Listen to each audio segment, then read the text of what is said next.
Welcome back to the Detroit Tigers franchise on MLB the Show 20. I'm your host, longtime listener. Drop a like, hit that subscribe button, comment below.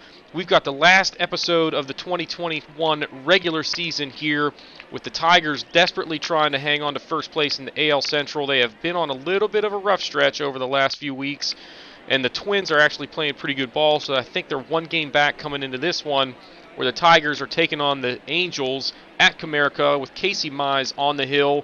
The rookie is 6-5 on the year, 18 starts to his credit, the ERA a little bit below 5.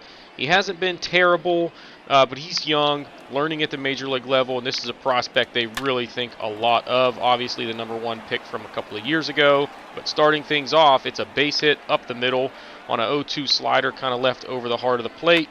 But the next batter is David Fletcher. He hits a ground ball to second. It's a 4-6-3 double play, and it's 2 for the price of 1 for the Tigers. That gives us a chance to look at the lineup for the Angels. It's Garcia, Fletcher at second, Rendon at third, Sam Travis at first, Burke DHing, Iglesias at short, Grossman in left, and McKenna in center, and Sandy Leon catching. So no Mike Trout today as he is getting the day off, so that certainly helps.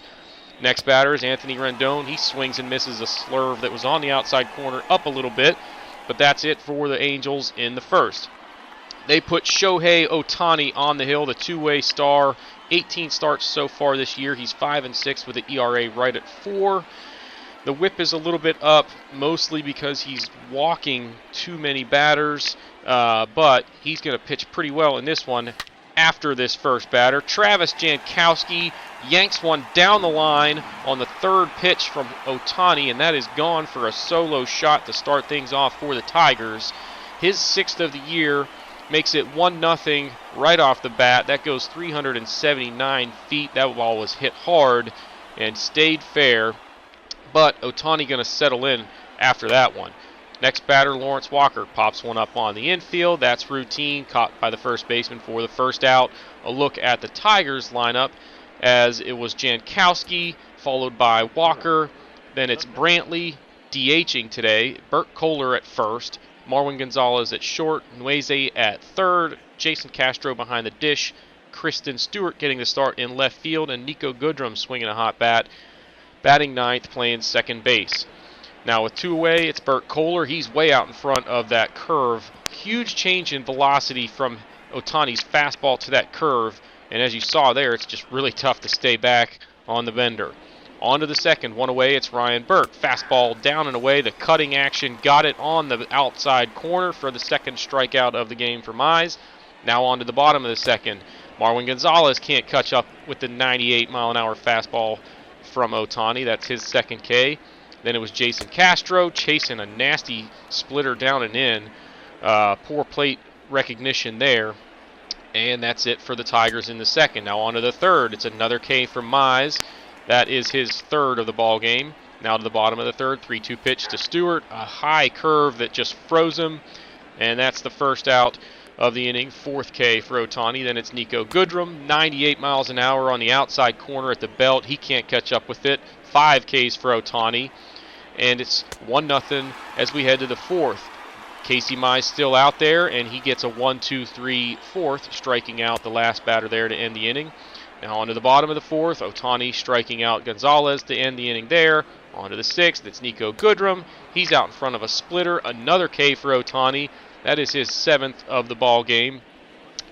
And a couple batters later, it's Lawrence Walker. He's out in front of that splitter as well. 8 Ks now for Ohtani through 6 innings of work, as he is pitching well since that leadoff home run. On to the 7th. Casey Mize, another strikeout for him. He gets Sam Travis for the second time. That is his 5th K of the ball game. Still got the shutout going. On to the 7th. First batter is Michael Brantley. Yanks one foul out in front of that one. Then a 2-2 pitch. He gets this one straightened out as that ball is gone over the right field wall. A no-doubter there. 26th of the year for Brantley, traveling 415 feet. That makes it 2-0 Tigers on the second solo home run of the game, given up by Ohtani. Then it's Bert Kohler. Frozen on that slider up. That's the 9th K for Ohtani, first out of the inning. Then it's Marwin Gonzalez. 1-2 pitch is a fastball belt high down the middle, and he just unloads on this one. That one's out of here. makes it 3-0 now, as that is the 24th of the year for Gonzalez. 377 feet on that high towering drive to make it a 3-run ball game, and on to the 9th now. Mize still out there. He gets the strikeout, his 6th of the game, and he would go on to get Anthony Rendon for a double play to end the ball game. A complete game shutout for the rookie Casey Mize, as the Tigers take this one 3-0 here at Comerica.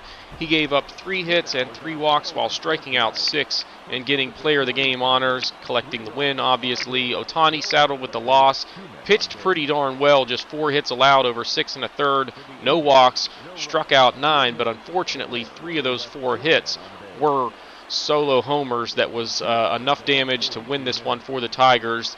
We only collected 5 hits total on the day, no walks. We struck out 11 times, but those 3 solo shots were more than enough, as Casey Mize was just dealing in this one. Not a whole lot else to cover in terms of statistics. You had the homers for Gonzalez, Brantley, and who hit the first one? Jankowski, and that's going to do it in this one. 3-0 Tigers.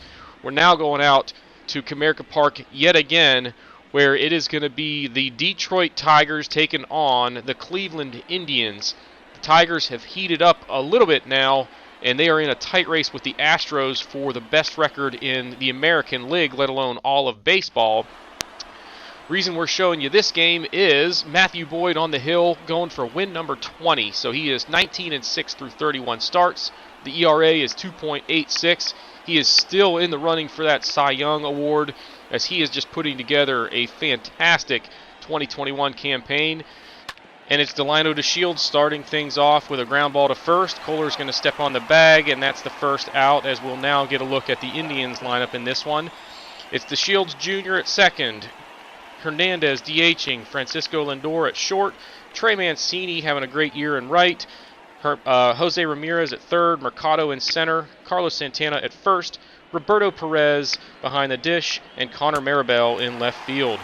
2 away there for Francisco Lindor. He can't catch up with the fastball up, and that's it for the Indians in the first.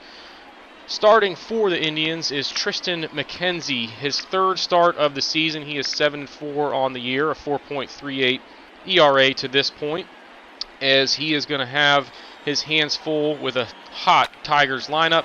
And the first batter is Travis Jankowski, going down the right field line, just there inside the bag, and that's a stand-up double. Good start for the Tigers. Now a 3-0 pitch to Cameron Maybin is a changeup down, so it's a 4-pitch walk. Makes it first and second, but sets up the double play with nobody down. And then Michael Brantley hits one to center field that's going to hang up, not going to be deep enough for a tag from Jankowski. So first and second, 1 away, and that'll give us an opportunity to look at the Tigers lineup. It was Jankowski in center field, Cameron Maybin in right, Brantley in left, Bert Kohler at first, Marwin Gonzalez at short, Jason Castro catching, Bodie at third, Harold Castro swinging a hot bat at second, and Nico Goodrum still hitting the ball well. He is going to DH today. Next batter is Bert Kohler. He hits a hard grounder to third, and it's going to be a 5-4-3 double play as they go around the horn to end the inning. Now on to the second. It's Trey Mancini going through the hole into right field for a leadoff single, so trouble for Boyd right off the bat. But he will come back and get Jose Ramirez swinging at that backdoor curve. Second K for Boyd, first out of the inning. Then it's Oscar Mercado, ground ball to short, and it's a 6-4-3 twin killing, as it's 2 for the price of 1 for the Tigers. So we're still scoreless as we head to the bottom of the second, and Marwin Gonzalez due up for the Tigers. 2-2 pitch to him is a fastball up. He takes it into center field. They were playing him to pull, so this ball is going to go all the way out to the wall in center. Gonzalez does not run all that well, but he is going to get into third with a triple to start off the inning. And then it's Jason Castro, 2-2 pitch. It was an inside fastball that he couldn't stay back on. That's the first out of the inning and first K for McKenzie. Then it's David Bodie. Lifts one into shallow center field. It's going to be caught, and Gonzalez is going to try and tag. Now, the throw probably would have got him had it been on line, but it is offline on the first base side, so it is 1-0 on the sacrifice fly. Now to the third. First batter takes one up the middle, and it's another base runner for the Indians to start off the third. Then Roberto Perez, 0-1 pitch, back up the middle, fielded by Boyd, on to short, and back to first. That's a 1-6-3 double play. So another double play, 2 in 2 innings. Then it's Connor Maribel going down on strikes to end the inning as the throw goes down to first to retire him. And it is 1-0 as we head to the top of the bottom of the third. Top of the order due up for the Tigers. Now with one away, it's Cameron Maben down on strikes. That's the second K for McKenzie. Then it's Michael Brantley. A 1-2 pitch to him is a curve down and in that he couldn't stay back on, and that's it for the Tigers in the third. Now the fourth, 2-0 pitch to DeShields. He gets it through the right side and into right field. Now it's going to be another leadoff base runner for the Indians. Next batter, ground ball to third. It's a 5-6-3 double play, or 5-4-3 double play rather. Another double play. That's 3 in 3 consecutive innings. Now on to the bottom of the fourth. Marwin Gonzalez again takes one into left. That ball's going to go over the wall on the bounce for a ground roll double. And he's on the cycle watch as he is now 2 for 2 with a triple and a double. Next batter is Jason Castro. Hits one down the right field line into the corner. That's going to score Gonzalez, and Castro getting into second. Nice hustle there. It's an RBI double, makes it 2-0. Then it's Harold Castro, hits one deep to right field with 2 down. This ball is back to the wall, but it's going to be caught in right field for the final out of the inning. But not before Jason Castro makes it 2-0 as we head now to the fifth. Boyd's still out there with the shutout going, and it's Trey Mancini. 0-2 pitches in the dirt. He chases. Throw goes down to first to put him away. That is the 4th strikeout for Matthew Boyd. As we look here at the wins leaders in the American League, he's got 19 along with Jose Barrios, as they are in a really tight race for that Cy Young Award. We'll see some statistics from both of them that really are very comparable, so that's going to be a close one to watch. Next batter is Ramirez. He draws a walk. Then with one away, it's a ground ball to short for another double play. 4 innings in a row where Matthew Boyd has induced a double play, and now we're going to the bottom of the fifth.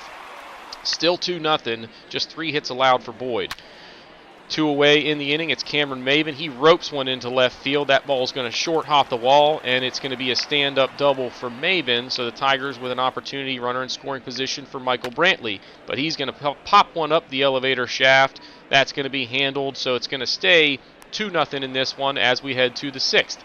2 away in the inning, it's Delano DeShields with a runner on first. Hits it hard, but right at Harold Castro. That would be caught to end the inning. Indians going to turn to the bullpen. It is Scott Moss, the lefty coming out of the pen. 42 appearances, and the ERA over 5, so he has not been all that sharp this year. And the first batter he faces is Bert Kohler, who takes one up the middle on a nice slider. Good job staying back on that one. Then the Tigers are going to pinch hit with Sheldon Noisy later in the inning with 2 down. And he's going to hit a ball hard into left field, but it is going to be caught for the final out of the inning. So we stay 2-0. Now on to the 8th. It's Carlos Santana with 2 down. Swing and a miss for strike 3. And that does it for the Indians in the 8th. Now on to the 9th. Boyd's still out there in control, but with 1 away, it's going to be a base hit into left. That is going to bring the tying run to the plate in the form of Delano DeShields. 0-2 pitch to him. He hits one to third. They were playing to guard from doubles, so it's going to be a tough turn, and they aren't going to get him.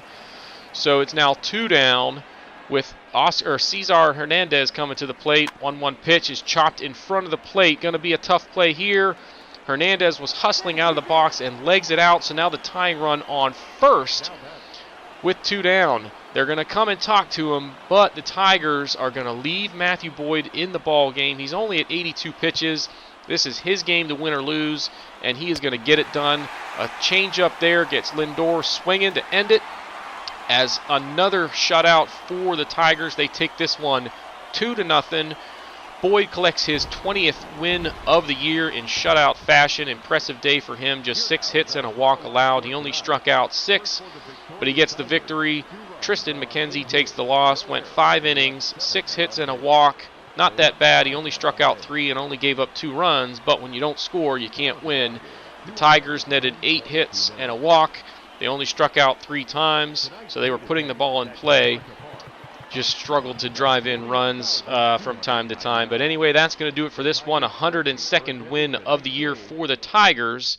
As you see the final line score there. Now, before we end this episode, we're going to go through a bunch of standings and statistics as we have reached the end of the season. The Rays win the AL East by a game over the Indians. They go 162. The Red Sox finishing just 92 and 70, 8 games back. The Blue Jays with a really disappointing season with just 52 wins. So ugly year for them with a lot of young prospects on that team. Not what you want to see. The Tigers go 106 and 56 as they went on fire to end the year. That's a good sign heading into the playoffs. The Twins got the other wild card going 96 and 66. Some disappointing seasons for the Indians and White Sox. Those both seem to be sort of in a rebuilding mode at this stage, which is rare to see from the Indians, it seems like. The Astros win the West, going 101 and 61 as they faded down the stretch, allowing the Tigers to get home field throughout as the American League won that All-Star game earlier this year. So that's big news. A's 88 and 74. The Angels just 82 and 80 after I believe they won the World Series last year. Would have to go back and look. NL East is taken by the Washington Nationals. They were 3 games ahead of the Mets, 4 on the Phillies and 5 on the Braves. So it was a tight race there, at least for the wild card. The Cubs go 82 and 80 to take the Central. Just a rough division there. Nobody really wanted to win that one, apparently. The Cardinals 67 and 95. So another team that's kind of unusual to see struggle. The West is taken by the Dodgers again. They go 162, although they kind of stumbled into the playoffs. And the Rockies 97 and 65, another impressive season. Xander Bogaerts gets the batting title in the American League, going batting .329 for the year. Bert Kohler hit .318, finishing 3rd in that race, so an impressive campaign for him. And Michael Brantley was 8th at .306. In terms of home runs, it's J.D. Martinez hitting 51 bombs for the year, 5 ahead of his teammate Xander Bogaerts, who just had an incredible season. 147 RBIs is tops in that category, with Bogaerts finishing 2nd there. And there's Bert Kohler again near the top at 123 ribbies in his rookie campaign. Very impressive. Stolen base title goes to Jankowski in the American League with 38, and you see Bert Kohler on this list again at 6th with 26, but I would imagine that the Tigers are going to want to scale back his aggression on the bases and just try and keep him healthy as much as they can. Aaron Judge, .420 on base percentage, really impressive as he wins that title. Bert Kohler at .392, also very impressive for the rookie. There's Xander Bogaerts with the best slugging percentage in the American League at .639. And in terms of OPS, it's Bogaerts edging out Aaron Judge with the best on-base plus slugging in the league. There's Berrios and Boyd, both with 20 wins. And if you look at the statistics for these guys, they were both 20 and 6. They both pitched around 225 innings. The ERA was around 2.6, I guess, for both of them. But Boyd with more strikeouts and less walks, and apparently that was enough to coax the voters to give him the Cy Young, as you will see later. Osuna with 49 saves, best in the league. There's Hicks with 45, 4th best in the AL. Berrios had the best ERA in the league at 2.54. There's Boyd at 2.7, near the top again. Garrett Cole, 251 strikeouts, led the league. And Boyd, top 5 in that one, 4th best with 238.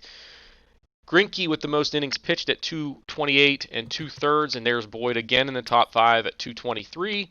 The whip title goes to Ryan Yarbrough at 1.05 for the season, and again, Matthew Boyd in the top 5 at 1.1 for the season. He led the AL in pitching WAR as well, just edging out Jose Berrios, and there's Xander Bogaerts with a 10 for batting WAR. No surprise that Mike Trout is up there near the top, 3rd at 7.6. In the National League, it's David Peralta getting the batting title, hitting .330, just edging out Nolan Arenado. Eugenio Suarez with 47 home runs was tops in the senior circuit. There's Nolan Arenado with 116 driven in to lead the NL. Jonathan Villar with 46 stolen bases. Paul Goldschmidt hit on-base percentage of .423, edging out Juan Soto. We actually looked at trying to acquire Goldschmidt near the trade deadline because the Cardinals were in rough shape. I just was planning on kind of DHing him and platooning him at first base with Kohler, but anyway, it didn't work out. They wanted too much. There's Juan Soto with the highest slugging, edging out Max Muncy, and also the same in terms of OPS. Corey Kluber won 19 games, as you see a lot of familiar names near the top of that list. Saves is Brandon Morrow, guy that had trouble staying healthy for good chunks of his career, but 51 saves from him is best in the NL. Jack Flaherty with the best ERA in the league at 2.41. So an impressive year for him. Max Scherzer again leading the league in strikeouts with 273 for the season. German Marquez, 223 innings pitched, another impressive campaign for him out in Colorado. And Clayton Kershaw still just dealing in LA, the whip of .99 for the season. Walker Buehler gets the best pitching WAR in the league at 5.9, and Nolan Arenado with 8.5 batting WAR is tops in the NL. For the awards, it's J.D. Martinez getting the MVP in the American League, although I would say that Bogaerts deserved it. He had a way, way higher batting average, and some of the RBI total is probably because Martinez was hitting behind him in the order. Anyway, Cy Young goes to Matthew Boyd, as we talked about earlier. Very similar statistics between these two, but Boyd gets the edge. Just kind of a better overall season, and ERA is sort of a statistic that can be misleading at times. So anyway, he gets that. Good to see for him as we signed him to a 3-year deal a couple of years after last season. Bert Kohler with the Rookie of the Year, 318, 26 dingers, and 123 RBIs. So 2 years in a row where the Tigers take the Rookie of the Year honors. Bogaerts gets the Hank Aaron Award. Charlie Morton, a Gold Glove at pitcher. Vasquez with another one at catcher. Voit at first base. Fletcher at second. Matt Chapman at third gets another Gold Glove. Andrelton Simmons at short. Marwin Gonzalez there in third, as you see. In left field, it's Michael Brantley for the Tigers getting himself a Gold Glove. Buxton in center field. Aaron Judge in right field. And in terms of Silver Sluggers, it's Martinez at DH. Mitch Garver for the 3rd year in a row gets it at catcher. Bert Kohler at first base. Gleyber Torres at second in what was a tight race there. At third base, it's Alex Bregman over Anthony Rendon, who got ripped off. If you look at the numbers, Rendon deserved it for the 2nd year in a row, but it goes to Bregman nonetheless. At shortstop, it's Xander Bogaerts for the 3rd year in a row. No question he deserved it there. Austin Meadows gets one in, I guess, left field you would call it. Stanton in center takes it away from Trout, and George Springer gets one as well. In the National League, Scherzer with the Cy Young, his 2nd in a row, so impressive year for him. David Peralta, the batting title. Hector Neris, a .5 ERA while getting 47 saves for the Phillies, gets that award. Will Crowe, Rookie of the Year, 12-7 for the Nationals. The Hank Aaron Award goes to Juan Soto. Gold Glove to Josh Roeder at pitcher. At catcher, it's Yan Gomes. Jesus Aguilar at first. Ozzie Albies, another one at second. J.D. Davis at third base. At short, it's Miguel Rojas for the 2nd year in a row. And in left field, Adam Duvall. Center field, Lorenzo Cain picks up another Gold Glove. And Eric Thames gets it in right. Madison Bumgarner gets the Silver Slugger at pitcher. Omar Narvaez at catcher. First base goes to Freddie Freeman. He picks up another one there. 2 and 3 years for him. Keston Huira at second base. Third base is Nolan Arenado. Had a solid year. Ahmed Rosario gets one at shortstop for the Mets. Juan Soto and Bryce Harper and Cody Bellinger get him in the outfield. Now we're going to look at the Tigers' stats. Vizcaíno missed most of the year. Bert Kohler, we've talked about him. Very, very impressive campaign. Michael Brantley going 306, 27 homers, and 90 driven in, staying healthy for the Tigers. 295 and 17 homers for Walker. Good year for him. He'll probably see more playing time next year. Marwin Gonzalez, 280, 25 homers, and a career-high 95 driven in. Sheldon Neuse, good year, 290, 24 homers, 84 driven in. He was impressive, faded down the stretch, but a really solid year for him. Brandon Dixon was impressive in the time that he was given after being called up. 274 and 7 homers for Cameron Maben as he had a really good second half. Nico Goodrum turned it on down the stretch. 271, 16 homers, and 60 driven in. Harold Castro, Mr. Singles, hit 311 on the year. Very good year for him, and likely to see him come back next year. David Bodie had a really rough second half. Ended the year at 247 with 13 homers. Jason Castro was pretty much, hitting 240 all year. He ends up 243 with 17 homers. We'll take that from him. Jankowski never got that batting average up where we want to see it. Just 247 for the year, but stole 38 bases. And Jake Rogers, really rough second half, ends the year at 237 with 8 home runs on the season.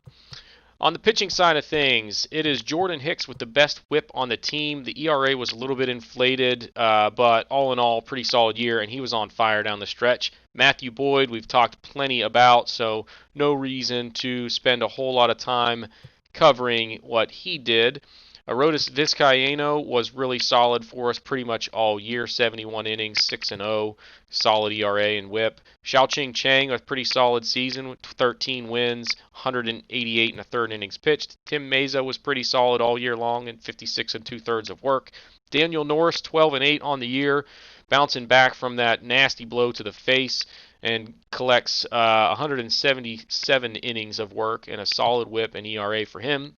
Jordan Balazovic really struggled in the second half as his ERA balloons up to 4.75 on the year. He wins 12 games, but the reason he struggled is that he gave up 42 home runs. That was, that statistic is just atrocious. It bit him in almost every game that we pitched. It seemed like he was either getting guys out or, unfortunately, giving up home runs that hurt, obviously. So we'll look to see him improve upon that. Joe Jimenez had a pretty solid year, 62 and 2/3 of work, struck out 77. Casey Mize, decent year for him as a rookie, 8 and 5, a 4.41 ERA.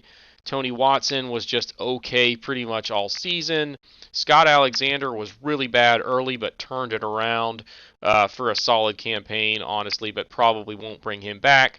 Tarek Skubal, only 38 and a third innings of work, so kind of tough to really say much about his performance, just given the small sample size, although he walked way too many guys in that stretch. And Spencer Turnbull never really got going in terms of a stretch where he pitched well for an extended period of time. Highlight for him was definitely that game against the Dodgers where he came in relief for Matt Boyd and pitched extremely well for us, keeping us in that ball game. Want to look at some of the player progression real quick. Casey Mize, a solid boost in terms of his ratings, so he's a guy that will definitely be in our starting rotation to start next season. At 77 overall. William Blake, also pretty good progression. He's only 19 and a 73 overall. So we might give him another year to develop. Matt Manning, a solid year at AAA. He's up to a 72 overall with pretty good development from him. Tarek Skubal, not the greatest progression. He's 24 years old.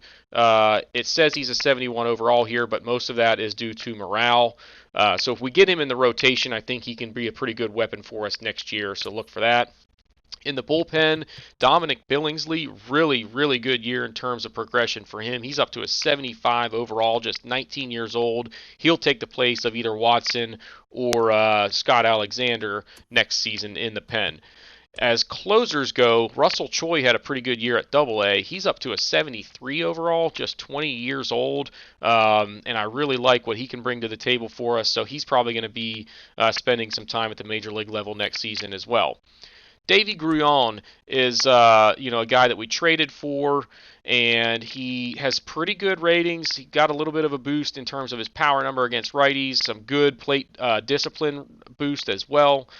And he's really good defensively. So this guy's going to get some serious PT next year. Going to have to decide whether it's going to be Rogers or Grullon in terms of who's playing against righties and lefties. But this guy is definitely going to be in the lineup a bunch next season. So keep an eye out for that. Let's see who else we have at the catcher position to look at. It's Jake Rogers next. You see his ratings. He's pretty solid offensively against both righties and lefties. Very similar to Grullon. So we'll have to just kind of see what we want to do there. Maybe after spring training we'll decide. Solid progression for Burt Kohler. The contact came way up. The power was up for a little bit, but then went back down at the end of the season for whatever reason. But look at his plate division, up by 9 points. So he had a really solid year. Progressed defensively a little bit as well. At third base, Sheldon Nweze at one point was way up against left-handed pitching. It came down a little bit, but still very solid year for him in terms of development.